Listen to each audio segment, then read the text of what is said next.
Hindi academy आप सबों का पुनः स्वागत करता है।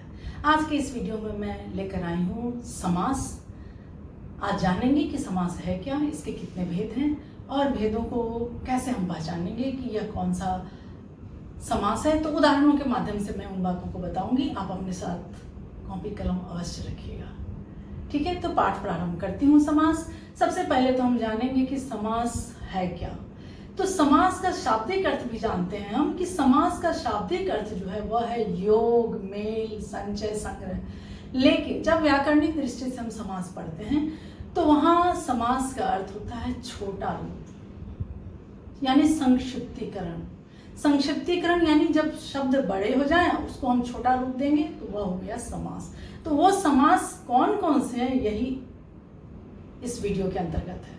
तो लाइक, सब्सक्राइब, शेयर ये मेरा और आपका हक बनता है और हम और आप मित्र की भांति पढ़ाई करेंगे। कहीं कोई दिक्कत हो रही है तो मुझसे अवश्य पूछिए, कोई झिझक की बात नहीं है, ठीक है। तो दो या दो से अधिक दो संबद्ध शब्दों को पास लाकर एक शब्द बनाना ही समास कहलाता है। छोटा रूप, दो या दो से अधिक शब्द मिला और एक छोटा रूप बन गया, वही समास है। मैंने यहाँ दिया है कि दो या दो से अधिक शब्दों से मिलकर बने हुए एक नवीन एवं सार्थक शब्द समास कहलाते हैं। दूसरी बात और है कि समास के बाद जो एक शब्द बनता है वह शब्द क्या कहलाता है? समस्त पद या सामासिक शब्द कहलाता है। समास के उपरांत जो एक शब्द बनता है वह समस्त पद या सामासिक शब्द कहलाएगा, सामासिक शब्द, ठीक है। और आसपास जुड़े हुए शब्दों को अलग करने की विधि क्या कहलाती है? समास विग्रह कहलाती है। विग्रह करना समास का विग्रह कहलाएगा, ठीक है। समास में विग्रह, ये तीन बात आपको परीक्षा में आएंगे, परिभाषित किया रहेगा और आपको बताना है सही वाक्य क्या है, ठीक है। तो दो शब्दों का मेल, नया शब्द बनना, समस्त पद, उसके बाद जो एक शब्द बना वह समस्त पद, और उसको अलग अलग करने का जो तरीका है, जो विधि है, वह कहलाया समास विग्रह, ठीक है। अब एग्जाम्पल के लिए मैंने यहाँ लिखा है सामासिक शब्द विग्रह और समास का प्रकार। अगर मैं शब्द देती हूँ कि सामासिक शब्द आपका है मुरलीधर, अब इसको मुरलीधर को हम अगर विग्रह करेंगे तो क्या करेंगे? मुरली को धारण करने वाला या मुरली धारण करता है जो। कौन मुरली धारण करता है? मुरली धारण करता है जो, यानी कृष्ण। तो समास का प्रकार क्या हो जाएगा? जब आप प्रकार पढ़ेंगे उस समय आप देखेंगे बहुव्रीहि। अभी तो इसके भेदों को बता रहे हैं, जैसे चौमासा, चार मास, कामचोर जो काम से जी चुराता हो, सप्तर्षि, सात ऋषियों का समूह, त्रिगुण। दूसरा उदाहरण लीजिए, त्रिगुण, तीन गुणों का समूह, तीन गुणों का समूह। या कौन सा समास हुआ? जब आप समास पढ़ेंगे भेदों को तो वहां जानेंगे कि यह संख्यावाचक जहां होता है वहां द्विगु समास होता है। इसी प्रकार यथामति, मति के अनुसार अव्ययीभाव। यथामति सामासिक शब्द है और मति के अनुसार इसका विग्रह हुआ और समास का भेद हुआ अव्ययीभाव, ठीक है। तो इस तरह से आप समास जान गए कि समास है क्या, समस्त पद, सामासिक पद और समास का प्रकार। ये सारे समास के प्रकार हैं जो अभी आप आगे पढ़ेंगे। दूसरी बात, इसमें पूर्व पद और उत्तर पद की प्रधानता होती है। पूर्व पद एवं उत्तर पद, किसी भी सामासिक शब्द में पूर्व पद एवं उत्तर पद की प्रधानता होगी। मान लीजिए, और पहला पद पूर्व पद कहलाता है, दूसरा पद यह पूर्व पद हो गया, यह पहला पद, और उत्तर पद जो है यह दूसरा पद, ठीक है। मान लीजिए अगर मैं उदाहरण देती हूँ कि गंगा जल, तो गंगा क्या हो गया? पूर्व पद हो गया, और जल जो है वह दूसरा पद हो गया और शब्द बन गया गंगा जल। यह बहुत ही इंपॉर्टेंट है। अभी आगे आप आएंगे तो देखेंगे कि कैसे हम पूर्व पद और उत्तर पद की बात समझ रहे हैं, ठीक है। ये हो गई समास के बारे में बहुत सारी इंपॉर्टेंट बातें। अब समास के 6 भेद हैं: अव्ययीभाव, तत्पुरुष, द्विगु, द्वंद्व, बहुव्रीहि और कर्मधारय। तो आप एक एक करके पढ़ेंगे। पहला, समास के 6 भेद हैं। समास के 6 प्रकार हैं, आप कॉपी में नोट कीजिए। अव्ययी भाव, तत्पुरुष, पहला अव्ययी भाव, दूसरा है तत्पुरुष, तीसरा कर्मधारय, कर्मधारय, द्वंद्व, द्विगु, तो द्वंद्व लिखिए, द्विगु, 5वां है द्वंद्व, 6ठा है बहुव्रीहि। द्वंद्व हम ऐसे भी लिखते हैं कई जगहों पर, द्विगु ऐसे भी लिखते हैं, लेकिन हम इसके लिए कोई ये नहीं है कि हम, लेकिन स्पेलिंग हमारा सही होना चाहिए, वर्तनी हमारी सही होनी चाहिए। तो अव्ययी भाव समास, पहला समास जो है, समास का पहला प्रकार अव्ययी भाव की बात करेंगे। अव्ययी भाव है क्या? अव्यय को बताता है। अव्ययी, नाम से यह स्पष्ट है, अव्ययी भाव जिसमें व्यय नहीं होगा। पहला भेद अव्ययी भाव। भाव कैसा? अव्यय का भाव हो। वैसे शब्द जो अव्यय हो जाते हैं, यानी इस समास के पहले पद की प्रधानता और संपूर्ण पद प्रायः क्रिया विशेषण या अव्यय हो जाएगा। इसमें सबसे इंपॉर्टेंट बात है, कॉपी में नोट कीजिए कि पहले पद की प्रधानता होगी। यहाँ जो मैंने बताया है, पहले पद की प्रधानता और संपूर्ण पद प्लस संपूर्ण पद क्रिया विशेषण अधिकतर होगा। क्रिया विशेषण, उदाहरण लीजिए, विग्रह और समास करके मैं बताती हूं। जैसे आंखों के सामने, विग्रह, इसका मैंने बताया, विग्रह और समास। देखिए, आंखों के सामने, इसके लिए एक शब्द क्या होगा? आंखों के सामने विग्रह किया गया और समासिक शब्द क्या बन गया? प्रत्यक्ष।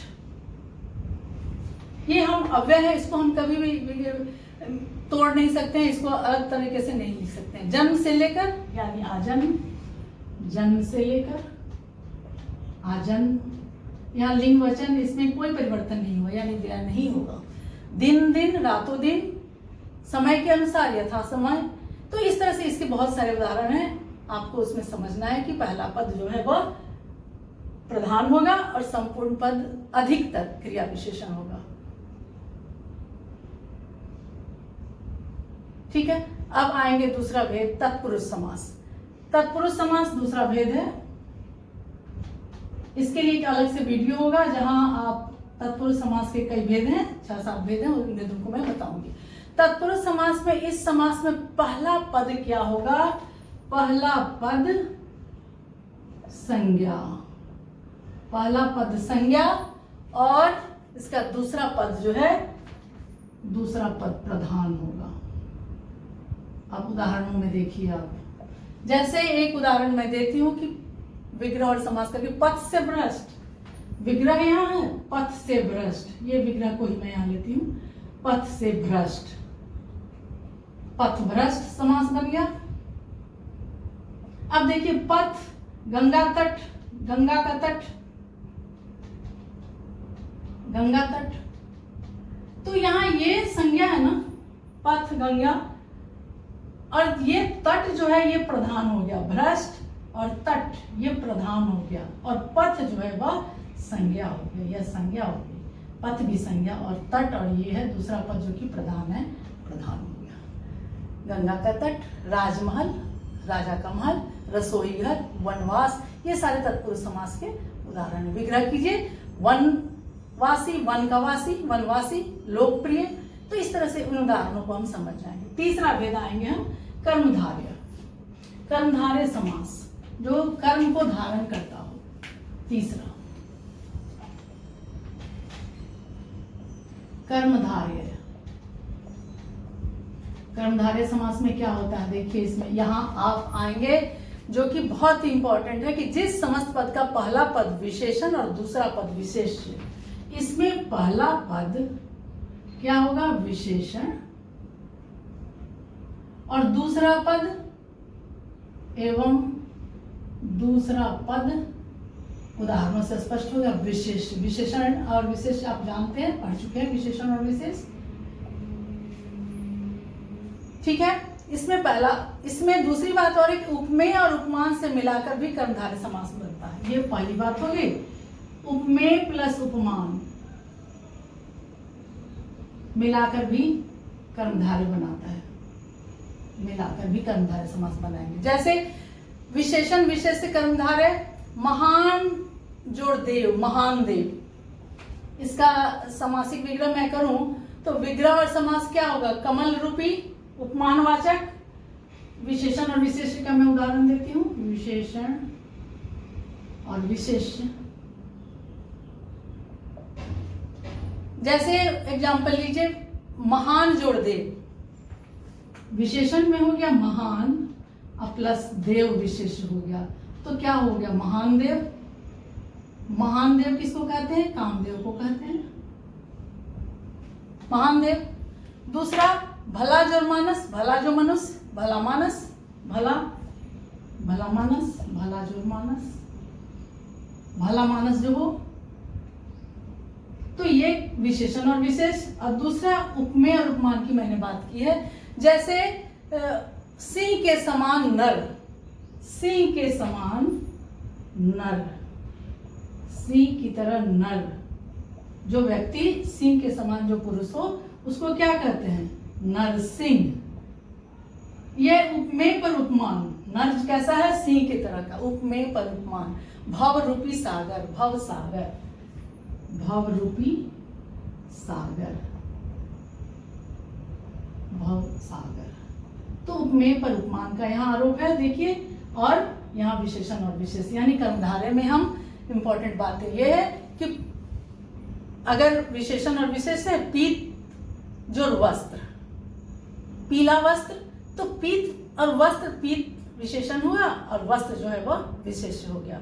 जैसे यहाँ मैंने कई एग्जाम्पल दिए, इन एग्जाम्पल से देखिए और अपना जो आप शब्द ला रहे हैं उसमें आपको फिट कर रहा है कि नहीं उसको भी देखिए।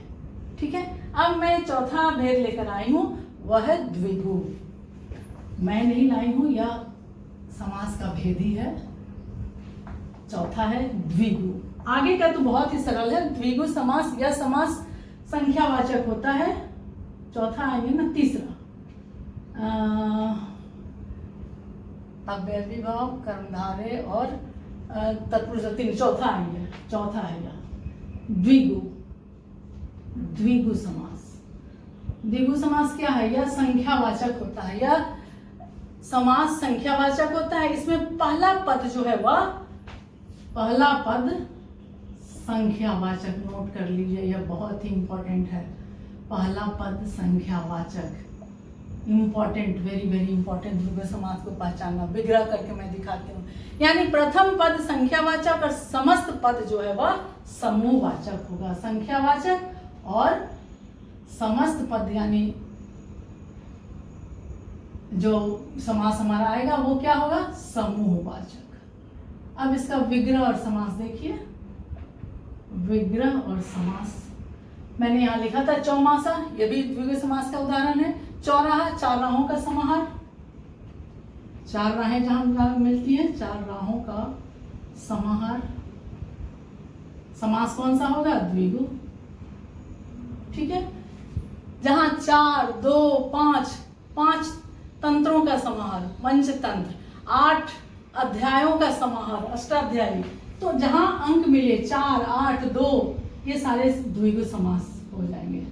अष्ट अध्यायों का समाहार, अष्टाध्यायी।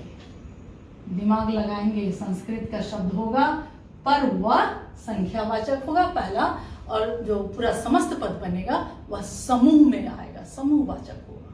यह इसका बहुत ही पहचानने का आसान तरीका है, बहुत ही सरल है। अब आएंगे द्वंद्व समास। इसमें दोनों पद समान होते हैं। पांचवा द्वंद्व, इसमें दोनों पद यानी दोनों शब्द जो होंगे वे समान होंगे।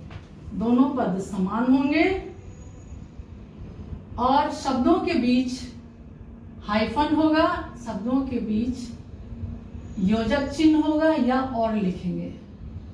शब्दों के बीच इसके पहचान है या और लिखा रहेगा, ये और योजक चिन्ह होगा और होगा। जैसे विग्रह और समास करते हैं राम और कृष्ण, विग्रह अगर करते हैं राम और कृष्ण तो शब्द क्या बन गया इसका, समास क्या बन गया, समस्त पद राम कृष्ण, राम योजक चिन्ह कृष्ण, समस्त पद इसका ये हो गया ना। दूसरा शब्द ले सकते हैं पाप और पुण्य, पाप और पुण्य, समस्त पद क्या बन गया, पाप पुण्य। तो यह पहचानना बहुत आसान है कि बीच में योजक चिन्ह हो, समस्त पद में ये आएगा, समस्त पद में। ठीक है। अब छठा और अंतिम है बहुव्रीहि समास, इसे भी पहचानना बहुत सरल है। बहुव्रीहि समास, बहु मतलब बहुत सारे रूप लेकर आने वाला वह समास। पांचवा और छठा शब्द है या अंतिम बहुव्रीहि। बहुव्रीहि समास है क्या, जब दो शब्द समास युक्त होकर कोई तीसरे शब्द या अन्य पुरुष की प्रधानता दिखाते हैं। इस समास में विद्यमान दोनों पद के समान अर्थ के अलावा अन्य अर्थ प्रधान होते हैं। मैंने क्या कहा कि जब दो शब्द समास युक्त होकर, दो शब्द समास से युक्त होकर तीसरे नए शब्द को बनाते हैं, होकर कोई तीसरे शब्द का निर्माण करेंगे, समास युक्त होकर किसी तीसरे शब्द को बनाते हैं। आप शब्द विचार पढ़ते समय योग रूप पढ़ा होगा, वहां इसकी चर्चा हुई थी, किसी तीसरे शब्द को बनाते हैं। मान लीजिए उदाहरण देती हूं मैं कि त्रिनेत्र मृगनयनी, विग्रह और समास करके, पीत है अंबर, विग्रह मैं करती हूं अगर, और समस्त पद देखिए समास, पीत है अंबर जिसका, पीत है अंबर जिसका, कौन है वह, पीत है अंबर जिसका अर्थात विष्णु। तीसरा शब्द आया ना विष्णु, समास कौन सा बन गया, बहुव्रीहि, तीसरा शब्द आ गया इसमें। 10 है आनंद जिसके, कौन है, 10 है आनंद जिसके, 10 है आनंद जिसके, कौन हुआ, रावण, समास बन गया बहुव्रीहि। गज के समान आनंद वाला, गणेश, गजानन, गजानन। तो इसके इतने सारे उदाहरण हैं, गजानन, त्रिनेत्र, अंशुमाली, अंशु है माली जिसकी, अर्थात अंशु है माली जिसकी। ये परीक्षा में सवाल आ गया इसलिए मैं इसकी चर्चा कर रही हूं। अर्थात क्या हुआ, सूर्य, और समास क्या बन गया, या समस्त पद अंशुमाली, अंशुमाली आया था शब्द, इसको पहचानना था कौन सा, किस समास का उदाहरण है। ठीक है। तो समास के अंतर्गत इतनी बातें आप जान गए कि समास है क्या, उसके समस्त पद क्या कहलाते हैं, विग्रह हम कैसे करेंगे, इन 6 भेदों को आप जान गए। अगला वीडियो होगा जहां तत्पुरुष समास के भेद बताएंगे, और एक और वीडियो होगा जहां हम कर्मधारय और बहुव्रीहि में सूक्ष्म अंतर है और द्वंद्व द्विगु में अंतर है, इसके बारे में चर्चा होगी। तब तक के लिए धन्यवाद। और अगर कुछ ऐसा लगता है कि मुझे कुछ बात कहनी है तो अवश्य बेहिचक मुझसे कांटेक्ट कीजिए और कमेंट बॉक्स में अपनी बातें लिखिए। तब तक के लिए शुक्रिया, धन्यवाद, आपका दिन शुभ हो।